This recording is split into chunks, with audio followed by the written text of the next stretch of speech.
This is the beauty of Aqua Planet. Last year lang pinangarap kong dalhin yung pamilya ko dito and this is the day. Located nga pala to sa Clark, Pampanga. Ito lang yung resort na kahit kailan hindi ko pagsasawaan. Bakit ko nga ba pinangarap na madala dito yung family ko? If you're looking for a new experiences this summer, well, tama lang tong Aqua Planet Water Park. Sobrang dami nilang malalaking slide na talagang sulit kasi babalik-balikan mo. Meron din tong slides for kids na talaga namang sulit adventure para sa mga bata. Pwede ka rin mag-surfing, magpaanod, at hindi mawawala dito yung pa-waves. When it comes to tickets, eto nga pala yung entrance fee ng weekdays and ng weekends. Kapag birth month mo naman, you can get a 3+1 deal. Wherein kahit 4 kayo pero presyong 3 lang yung babayaran mo.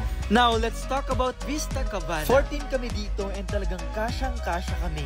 Meron din silang umbrellas, table and chairs na libre and first come first serve. Tandaan lang natin na once we enter this place, bawal na tayong lumabas. Kasi once na lumabas ka and your RFID is deactivated, you won't be able to re-enter. Kaya kapag lumabas tayo, make sure na wala na tayong naiiwang gamit sa loob. Also, kapag bibili pala tayo ng foods, pwede mong loadan yung RFID mo and ito na yung gagamitin mo to pay that food. So, just use this. Sobrang dami kong naaalala sa lugar na to. And sa sobrang saya ng first experience ko with Aqua Planet, talagang dinala ko talaga yung family ko dito. Akit tayo dun.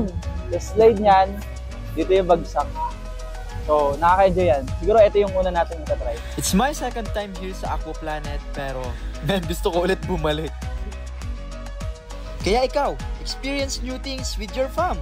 Try mo na tong Aqua Planet Water Park.